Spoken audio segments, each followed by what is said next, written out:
पुढची महत्त्वाची बातमी बघूयात। मनसे आणि ठाकरेंच्या शिवसेनेच्या युतीच्या प्रश्नाबाबत 29 तारखेपर्यंत बोलू नका अशा सूचना राज ठाकरेंकडून देण्यात आलेल्या आहेत। राज ठाकरे सध्या परदेश दौऱ्यावरती आहेत। मनसे आणि शिवसेना ठाकरे गटाच्या युतीचा विषय हा संवेदनशील आहे, त्यामुळे 29 एप्रिलपर्यंत कुणीही बोलू नका अशा सूचना राज ठाकरेंकडून मनसेच्या नेत्यांना देण्यात आल्या आहेत।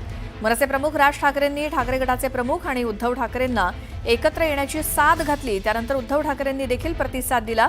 यानंतर गेल्या 2 दिवसांपासून राज ठाकरे आणि उद्धव ठाकरेंच्या एकत्र येण्यावरून विविध राजकीय चर्चा सुरू आहेत। यावरून राज ठाकरेंनी आपल्या पदाधिकाऱ्यांना सूचना दिल्या आहेत।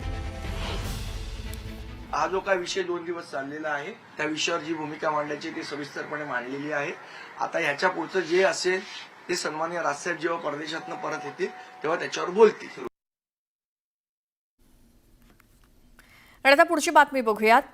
म्हणजे उद्धव ठाकरे आणि मनसे अध्यक्ष राज ठाकरे एकत्र येणार असल्याच्या चर्चा एकीकडे सुरू असताना आता शरद पवार आणि अजित पवार सुद्धा एकत्र येणार असल्याच्या चर्चा रंगल्यात। राज ठाकरे यांनी एका पॉडकास्टमध्ये महाराष्ट्र हित आणि मराठी माणसाच्या अस्तित्वासाठी आमच्यातील क्षुल्लक भांडणं बाजूला सारून एकत्र येण्याचं सूतोवाच केलं होतं, त्याला उद्धव ठाकरेंनी प्रतिसाद दिला।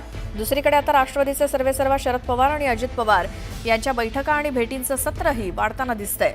गेल्या 15 दिवसात शरद पवार आणि अजित पवार यांच्या 3 वेळा बैठका झाल्या। त्यामुळे एकीकडे ठाकरे कुटुंब आणि दुसरीकडे आता पवार कुटुंब पुन्हा एकत्र येणार का अशी चर्चा दबक्या आवाजात सुरू आहे। दोन्ही कुटुंब जर एकत्र आली तर राज्याच्या राजकारणात नवी समीकरणं दिसून येतील अशी देखील चर्चा आहे।